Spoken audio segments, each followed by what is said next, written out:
Hey everybody, I obviously don't know what everyone's been up to, but for me it has been Kirby.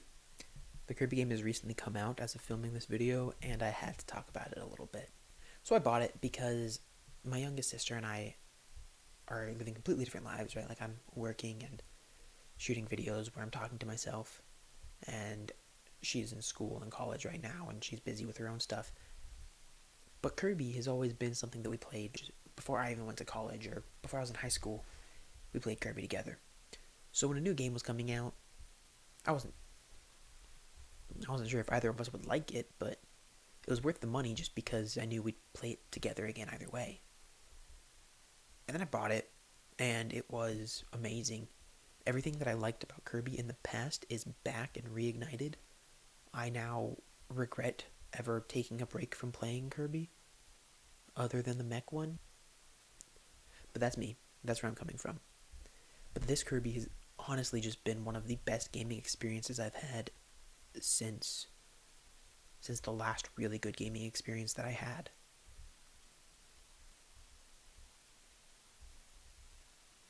It was Fire Emblem Three Houses. I like Fire Emblem. I'm sorry, but honestly, I mean, it's. I think when the first trailers came out, I kept seeing that it was going to be open world, and I know pretty quickly that got shut down. But that's okay. I mean, the levels that you get are very beautifully and lovingly designed. They're not totally open world, but they're not exactly 2D either. You can explore, you can walk around. You have a little bit of room to go the wrong direction and just see what the layout's like.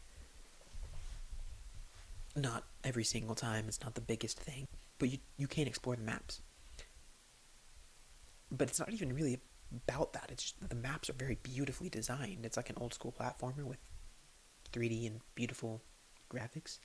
But it's not just the graphics, it's the creativity behind it, and the scenery that they give us is gorgeous. I love getting lost in that world. They also do another thing that I'm a total sucker for, as putting Bandana D as the second playable character.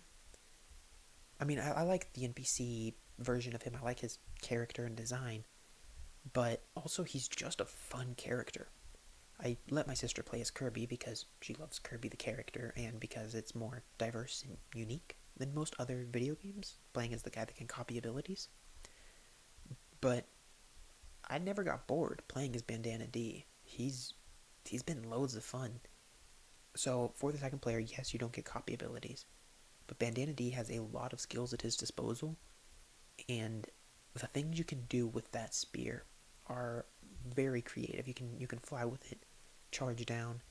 You have dash attacks. It's like a full-on fighting game with like all the subtle attacks that you can pull off if you tilt it the right direction. Or you can press A or hold A and throw or swing the lance. Like you can keep it super simple, or you can go crazy with it, and it's totally up to the player. And you'll look adorable doing it because you're Bandana Waddle Dee.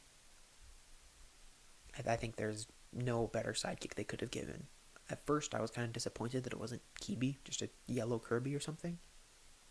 But honestly, I think that it fits better, like having Bandana Waddle Dee as the second character. As you progress through the game, you save Waddle Dees from these cages that they've been locked in by the Beast Pack, who kidnapped the Waddle Dee from their village. Their village was ransacked and destroyed. As you save more and more Waddle Dee, they start rebuilding their village, and you can see more Waddle Dee populated in the hub world. And you can see buildings showing up that have different functionality for the player to enjoy.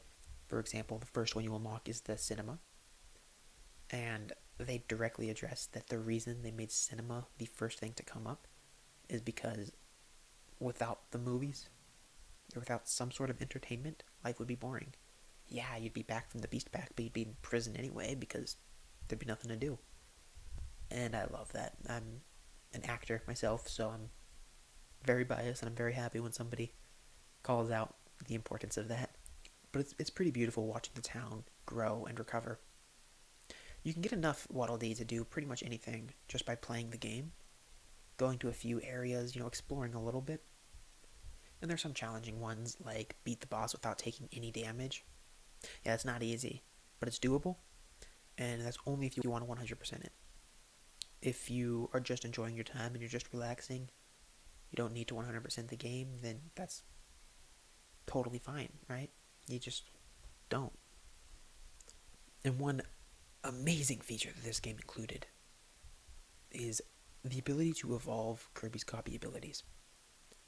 You literally change the design, the functionality, and what these things can do just by getting like certain items that you get throughout the game. They're not too hard to find. They're pretty obvious. And it evolves the power. Kirby looks different when using the power, and it has better effects, stronger effects in some different ones. Really keeps the game fresh and just amazing. So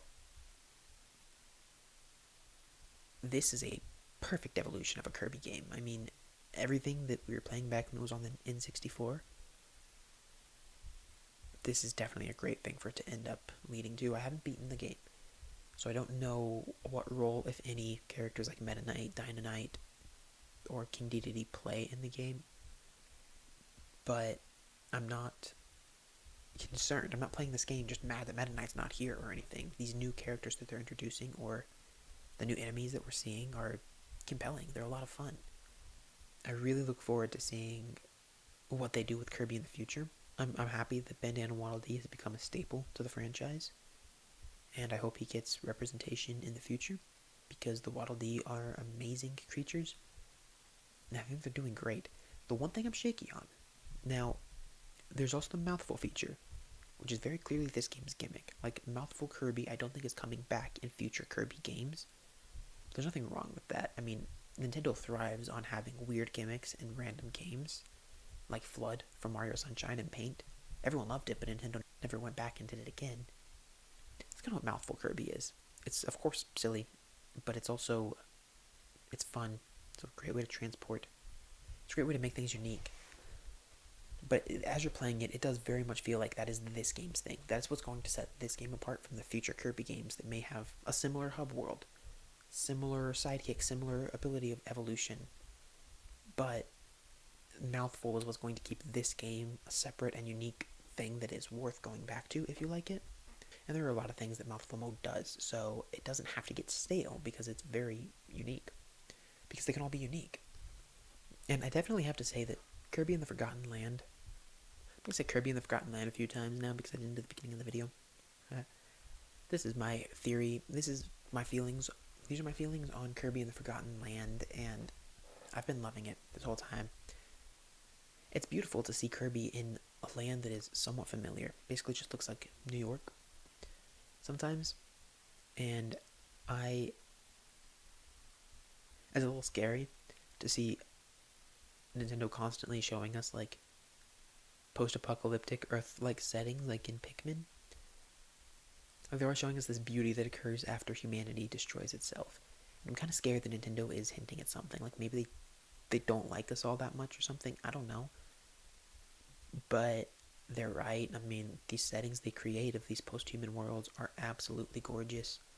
So I can't be mad. I think Kirby and the Forgotten Land is an absolute must-buy. If you have a Switch, or if you don't have a Switch but you were ever considering buying one, then it honestly might be worth buying it for this game. If you're considering this game in any way, I say go for it. It's been wonderful. If you're an ex-fan of Kirby, so was I. Totally worth coming back to. No regrets there. If you're a current fan of Kirby, then you should be playing this game way before I publish this video. So, but thank you for watching and thanks for hanging out. Thank you, everybody. I hope that in any way I can help you decide if you're getting this game. Probably gonna love it if you do. Take care.